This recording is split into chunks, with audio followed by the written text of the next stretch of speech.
یہ جو ختم قادریہ شریف ہے،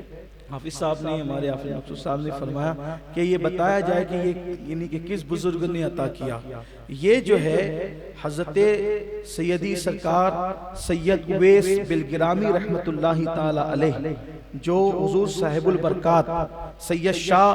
برکت اللہ عشقی پیمی رحمت اللہ تعالی علیہ کے والد بزرگوار تھے، یہ ان کی طرف سے یہ عطا ہے۔ یعنی اپنے سلسلہ قادریہ برکاتیہ کے جو امام ہیں، جن کے بارے میں ہم پڑھتے ہیں شجرے کے اندر کہ دین و دنیا کی ہمیں برکات دے، برکات سے عشق حق دے، عشق یہ عشق انتماء کے واسطے، یہ صاحب البرکات شاہ برکت اللہ ہے۔ صاحب البرکات شاہ برکت اللہ کون ہے؟ ماہریرہ شریف کے اندر جب یہ تشریف لائے پیم نگر میں، انہوں نے اپنے محلے کا نام پیم نگری رکھا تھا، محبت کی نگری، اور ان کا تخلص تھا جو ہے وہ عشقی، اسی لئے ان کو عشقی پیمی کہتے ہیں۔ یہ اللہ کا ذکر ایسا کرتے تھے کہ پرندے ان سے اللہ کا ذکر سن کر اللہ کا ذکر کرنے والے بن گئے تھے۔ محلے کے پرندے اڑتے چلتے پھرتے جو ہے حضرت صاحب البرکات سے جو ہے وہ ذکر خدا سن کر کے ذکر کرنے والے ہو گئے تھے۔ بہت بڑے بزرگ ہیں، بڑے عظیم بزرگ ہیں، اور کبھی وقت ہوگا تو انشاءاللہ ان پہ ہی بیان ہوگا، لیکن سن لیں ان کا ذکر آیا ہے تو یہ چشتی گھرانہ، ان کا سلسلہ جو تھا یہ جو ہے وہ خاندانی طور پر چشتی مشائخ سے ہوتے ہیں، کیونکہ ان کے جد اعلیٰ سید محمد دعوت الصغریٰ فاتح بلگرام یہ جو تھے یہ ڈائریکٹ خواجہ قطب الدین بختیار کاکی کے مرید اور خلیفہ تھے، لیکن چشتی ہونے کے بعد بھی ان کا دل غوث پاک سے بہت لگا ہوا تھا۔ حالانکہ کوئی چشتی غوث پاک سے کبھی دشمنی نہیں کرتا، ہاں ظاہر سی بات ہے، وہاں تو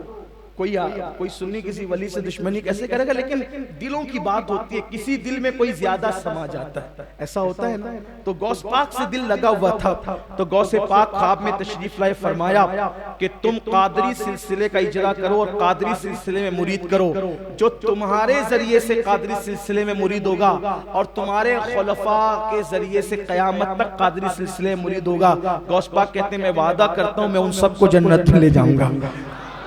یہ صاحب البرکات سے وعدہ ہے، اسی لیے قادری برکاتی سلسلہ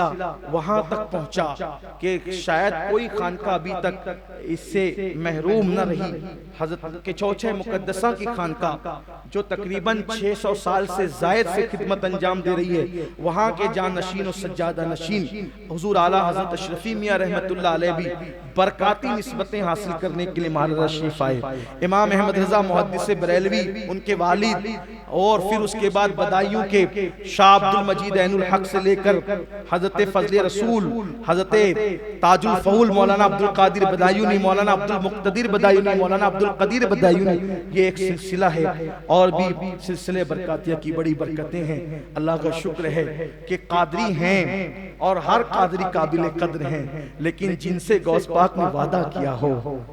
جن سے غوث پاک نے وعدہ کیا ہو کہ آپ کے سلسلے میں قیامت تک جو مرید ہوگا آپ کے ذریعے سے میں اس کو جنت میں لے جاؤں گا، اس کی شفاعت کروں گا، بخشش کرواؤں گا۔ اسی لیے یہاں قادری کرنٹ بہت زیادہ ہے۔ ان کے خاندان کے سرکار شاہ حمزہ عینی، وہ اپنا لقب عینی رکھتے تھے، اپنا تخلص عینی رکھتے تھے، انہی کا مشہور زمانہ کلام ہے غوث اعظم بمنے بے سر و ساما مددے، قبلہ دی مددے، کعبہ امام مددے، اور مقطع میں کہتے ہیں انتظار کرم تست منے عینی را،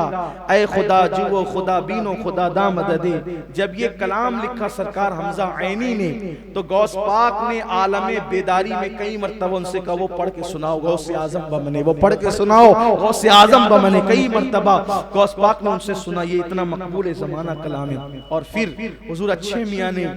سرکار قادریت کی شان یوں بیان فرمائی، کہتے ہیں غلام غوث اعظم بے کسو مستر نمی مانن، اگر مانن شبے مانن شبے دیگر نمی مانن۔ کہتے ہیں غوث پاک کا غلام کبھی مسترب ہو ہی نہیں سکتا، پریشان ہو ہی نہیں سکتا۔ کیوں نہیں ہو سکتا؟ اللہ اکبر، کیونکہ وہ غوث پاک کا غلام ہے۔ کہتے ہیں اگر غوث پاک کا غلام پریشان بھی ہوتا ہے صرف ایک رات کے لیے ہوتا ہے، اس کے بعد پھر کبھی نہیں ہوتا۔ تو یہ غوث پاک کی غلامی کا انعام ہے۔